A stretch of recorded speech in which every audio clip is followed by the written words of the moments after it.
Di masyarakat kita, kemiskinan bukan cuma soal kekurangan uang, tapi soal hilangnya nilai diri di mata orang lain.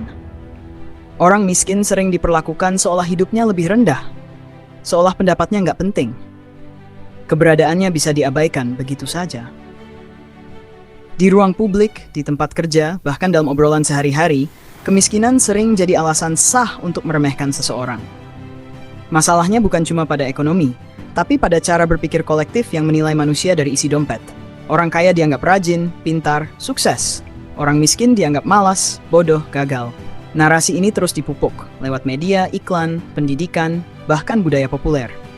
Hasilnya, orang miskin nggak cuma dimiskinkan secara materi, tapi juga secara martabat. Di video ini, gue bakal bahas bagaimana bias sosial, konstruksi budaya, dan warisan psikologis menciptakan sistem yang bikin orang miskin terus diremehkan, bis. Salah satu warisan sosial paling kejam yang masih hidup sampai sekarang adalah keyakinan bahwa kemiskinan adalah kesalahan pribadi. Bahwa kalau seseorang miskin, pasti karena malas, karena nggak punya tekad, nggak pintar ngatur uang, kurang usaha, nggak punya ambisi. Masyarakat kita cepat banget menghakimi. Begitu lihat seseorang hidup dalam keterbatasan, langsung dicap gagal. Dicap nggak serius berjuang, dicap cari jalan pintas.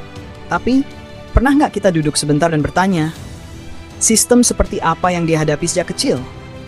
Bagaimana kualitas pendidikan yang dia terima?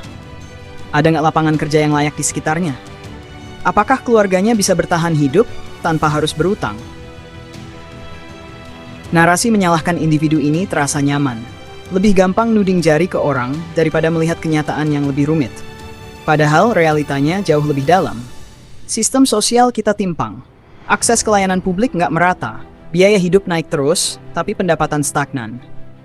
Model pembangunan cuma menguntungkan sebagian kecil di atas.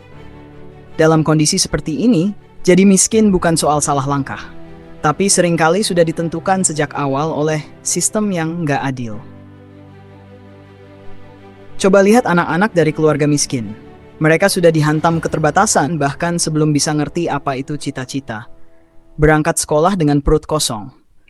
Belajar di rumah sempit, bising, penuh tekanan. Buku pelajaran jadi barang mewah. Pilihan hidup mereka disempitkan oleh keadaan yang nggak mereka pilih. Tapi ketika mereka gagal mencapai standar masyarakat, kuliah, kerja, mapan, masih aja mereka yang disalahkan. Seolah semua itu pilihan pribadi, bukan akibat dari kondisi struktural. Orang miskin dipaksa membuktikan moralitas, bahwa mereka bukan pemalas, bahwa mereka jujur meski hidup dalam kesempitan, bahwa mereka layak dibantu. Sementara kalau seseorang lahir dari keluarga kaya, kegagalan dianggap wajar, bagian dari proses belajar. Bahkan kalau sampai menghancurkan bisnis keluarga atau bikin skandal pun, masih ada ruang untuk dimaklumi. Tapi kemiskinan? Satu kesalahan kecil saja cukup buat menghapus simpati. Inilah wajah masyarakat kita, yang lebih suka menyalahkan korban daripada membongkar akar masalahnya. Menyalahkan orang miskin selalu lebih mudah daripada mengakui bahwa sistem kita cacat.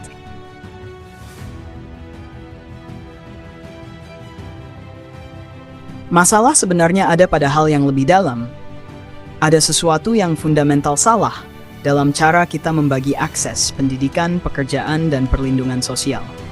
Karena saat seseorang menyadari bahwa kemiskinan adalah hasil dari sistem, mau tidak mau, dia juga harus ikut bertanggung jawab, harus ikut menuntut perubahan, dan itu tidak nyaman.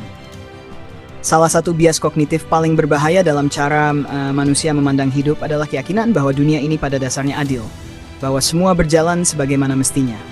Orang baik pasti akan mendapat balasan baik, orang jahat pasti akan mendapat ganjaran. Kedengarannya positif, optimis, bahkan spiritual. Tapi dalam konteks sosial, keyakinan ini bisa berubah jadi alat pembenaran yang sangat kejam. Dalam psikologi sosial, ini disebut just world hypothesis. Sebuah ilusi yang membuat orang percaya bahwa setiap nasib, baik atau buruk, pasti hasil dari tindakan pribadi. Kalau ada orang kaya, berarti dia pintar, kerja keras, dan pantas mendapatkan kekayaannya.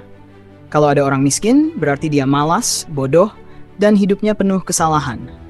Karena dunia nggak mungkin sekejam itu, maka kalau seseorang menderita, pasti ada alasan moral di baliknya. Padahal dunia nyata nggak sesederhana itu. Nggak semua orang miskin karena mereka nggak berusaha. Nggak semua orang kaya karena mereka layak. Tapi karena orang sudah percaya dunia ini adil, mereka akan terus mencari-cari pembenaran supaya kepercayaannya tetap hidup. Maka muncullah narasi-narasi menyudutkan. Anak miskin dianggap malas sekolah. Buruh dianggap bodoh karena tidak naik kelas sosial. Tukang ojek dianggap buang-buang waktu kalau nongkrong di siang hari. Semuanya dijadikan bukti bahwa mereka memang pantas hidup susah. Just World Hypothesis juga jadi alasan kenapa ketidakadilan struktural sering dibiarkan. Orang yang dieksploitasi dianggap sudah salah sejak awal.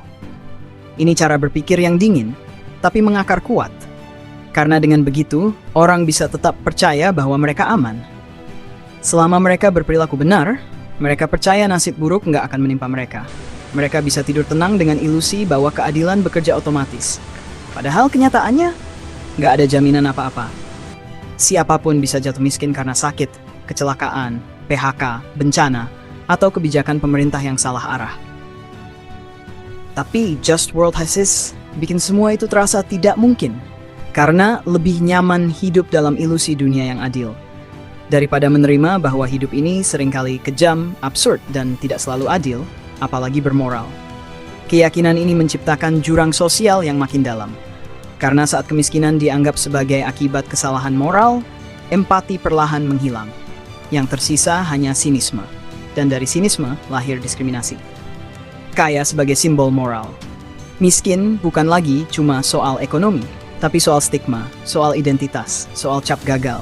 Dan itu tumbuh subur karena satu hal, orang ingin percaya bahwa dunia ini adil. Padahal kenyataannya, di masyarakat hari ini, status seseorang tidak lagi diukur dari akhlak, kontribusi sosial, atau kebijaksanaan.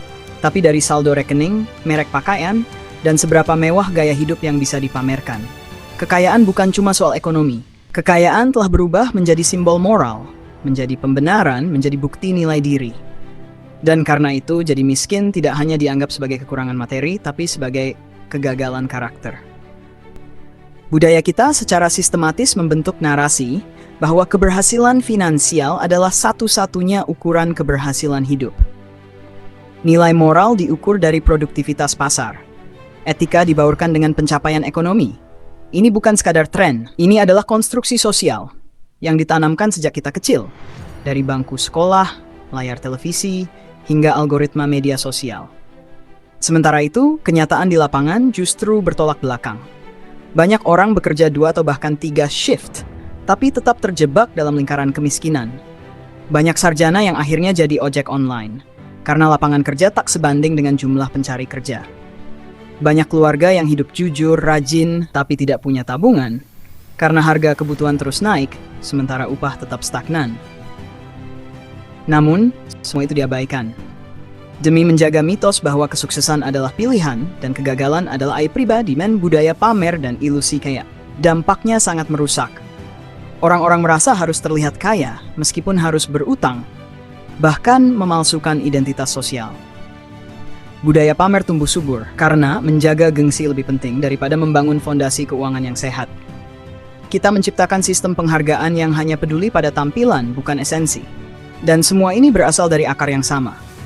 Pengkultusan terhadap kekayaan dan penghinaan terhadap mereka yang tidak punya.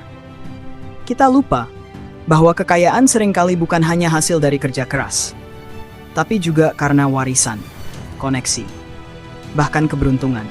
Kita juga lupa bahwa tidak semua kerja keras bisa berbuah kaya dalam sistem ekonomi yang sudah timpang sejak awal. Karena terlalu sibuk mengagungkan kekayaan, kita kehilangan empati. Kita lupa menjadi manusia yang layak dihormati, tidak harus identik dengan menjadi manusia yang kaya. Dalam psikologi sosial, ada satu mekanisme persepsi yang sangat berbahaya. Tapi sayangnya sangat umum terjadi. Namanya status attribution bias. Ini adalah kecenderungan kita untuk mengaitkan status sosial seseorang dengan kualitas pribadinya. Kalau seseorang terlihat kaya, kita otomatis menganggap dia rajin, cerdas, layak dihormati. Sebaliknya, kalau seseorang tampak miskin, kita langsung menganggap dia malas, bodoh, tidak berdaya. Ini bukan asumsi sadar. Ini bias bawah sadar. tertanam lewat pengalaman sosial, pendidikan, budaya, dan narasi yang terus berulang, bahwa sukses itu karena kerja keras dan gagal itu karena karakter yang lemah. Akibatnya, kemiskinan dianggap kesalahan individu, bukan sebagai hasil dari sistem yang timpang dan diskriminatif. Dan yang lebih parah, masyarakat mulai memperlakukan orang miskin berdasarkan asumsi itu. Coba perhatikan. Siapa yang paling sering diperlakukan kasar oleh aparat? Siapa yang paling sering diawasi di toko-toko? Siapa yang paling sering tidak dipercaya? Jawabannya hampir selalu sama. Mereka yang tampak sederhana, bajunya lusuh, atau logatnya dianggap kampungan. Mereka harus berjuang 2 kali lipat. Pertama, untuk bertahan hidup. Kedua, untuk membuktikan bahwa mereka bukan seperti yang orang lain pikirkan. Sementara itu, orang-orang kaya bisa melakukan kesalahan besar tanpa kehilangan kehormatan sosial. Ini bukan sekadar soal hukum. Ini soal persepsi. Dan persepsi yang dibentuk oleh status attribution bias ini secara perlahan menggerogoti rasa keadilan sosial kita. Suara yang tak dianggap. Inilah kenapa suara orang miskin sering tak dianggap. Ketika mereka mengeluh tentang harga beras, keluhannya dianggap perengekan. Ketika mereka protes soal kebijakan yang tidak adil, protesnya dianggap gangguan. Padahal mereka adalah pihak yang paling terdampak. Tapi karena label sosialnya sudah melekat, miskin tidak tahu apa-apa, suara mereka pun tidak pernah dihitung. Ini adalah bentuk diskriminasi struktural yang dibungkus dengan bias psikologis. Dan yang paling menyedihkan, mereka pun mulai percaya bahwa mereka memang gagal. Mereka mulai merasa tidak pantas untuk menuntut keadilan karena sudah terlalu sering disalahkan. Status attribution bias bukan hanya merusak cara kita menilai orang lain, tapi juga cara seseorang menilai dirinya sendiri. Kita hidup di masyarakat yang terlalu sibuk mengagungkan hasil sampai lupa melihat proses dan lupa konteks. Seorang pengusaha besar langsung diasumsikan pintar dan visioner. Padahal bisa jadi dia memulai dari warisan dan koneksi keluarga. Sementara seorang buruh yang bekerja 12 jam sehari dianggap tidak punya ambisi, padahal dia sedang menyelamatkan keluarganya dari kelaparan. Tapi karena persepsi kita sudah dikunci oleh status sosial, maka semua penilaian jadi berat sebelah. Dan selama bias ini terus hidup di kepala kita, ketidakadilan akan selalu menyusup dalam cara kita memperlakukan sesama.